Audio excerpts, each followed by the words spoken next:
You've been told that the only way to make it in life is to climb the corporate ladder, get a degree, get a job, wait patiently, and maybe, just maybe one day, you'll earn enough vacation days to feel free. But I didn't build a life I love that way. I wasn't patient. I wasn't interested in cubicles. I wasn't clever enough to invent the next billion-dollar tech app.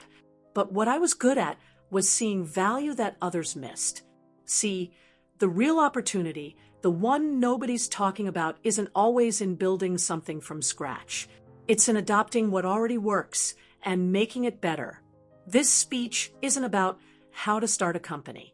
It's about how to take control of your future by adopting existing systems, creating value, and owning the upside. Let me tell you how I became successful, not by inventing, but by repurposing.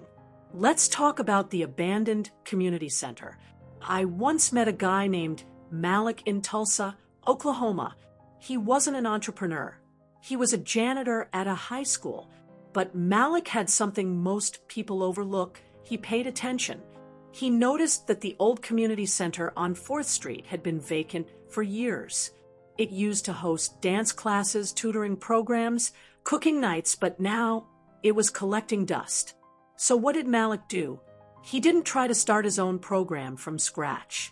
He tracked down the old director.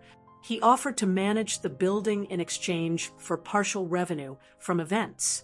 Malik brought it back to life, started renting it out for birthday parties, church groups, local artists. Within a year, he was pulling in more than his school salary. He didn't build something new. He revived something forgotten. You don't need permission. Most people are waiting for someone to hand them an opportunity. But the best opportunities? They're hidden in plain sight. There are thousands of underused spaces, half-finished ideas, legacy projects, and outdated models just waiting for someone to breathe life into them. And you don't need millions. You don't even need to own the thing. You just need to ask the magic question. What if I helped you grow this in exchange for a piece of the upside? Then there is the college student who built a media empire. Meet Sienna. She was 21, studying marketing, broke, and obsessed with fashion. She noticed a small boutique store in her college town. No website, no TikTok, no Instagram, just walk-in traffic and word of mouth. She offered them a deal. I'll run your social media for free. If I increase your sales, I'd love 10% of whatever extra I bring in. 2 months later, she doubled their weekend sales.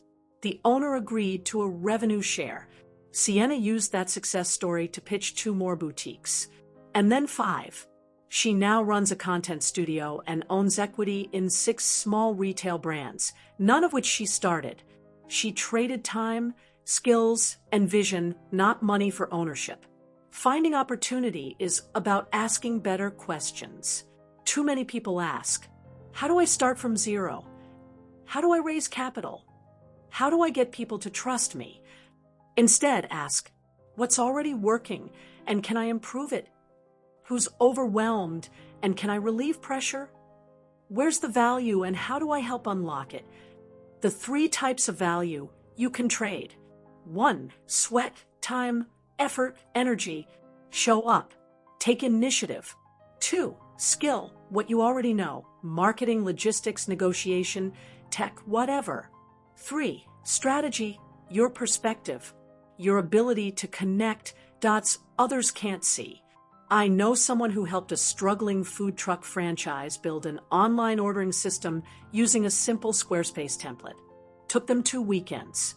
Got 5% equity for it. The truck doubled its monthly revenue. You don't need to be brilliant. You need to be useful. The unglamorous gold mines, where most overlooked opportunities are hiding: retirement communities, trade associations, local libraries, Rotary clubs, Chamber of Commerce events. Yes, they're boring, but so are bank statements until you realize they contain freedom. The mentor triangle. People ask me all the time, how do I find a mentor? Wrong question. You don't need one mentor. You need 3. 1. A peer, someone who's in the trenches with you. 2. A youth, someone younger who sees the world differently. 3. A guide, someone 5 steps ahead of where you want to go. Find them by being where the doers are. Show up. Add value. Listen more than you talk. You're not too late. People say, all the good ideas are taken. But that's like saying all the good books have already been written. There's more opportunity now than ever. Baby boomers are retiring. Millions of small businesses are looking for their next chapter. Not everyone wants to sell to a private equity firm. Some just want someone like you to carry the torch forward. Another example is the empty greenhouse. There's a woman I met named Dara in rural Ontario. She worked at a seasonal flower shop. Winters were brutal, no business, no cash flow. So she pitched the owners. What if we bought a small indoor greenhouse and grew subscription flower boxes? They said yes. She ran the new division, got 30% equity. Then she added a floral subscription box for birthdays and anniversaries. Now, it's the most profitable part of their company. She didn't invent anything. She extended what already existed. You don't have to start from scratch. You don't have to be rich. You don't have to wait. You just need to find value. Trade your time, skills, and creativity for equity. Talk to people. Solve problems. And stop believing you need permission to build something meaningful. We live in a world full of abandoned assets and overlooked opportunity. Adopt what's forgotten. Improve what's broken. Own what you help grow. Because if you can do that, you're not just building income. You're building freedom. If you love today's video, give me a thumbs up and don't forget to subscribe for more videos.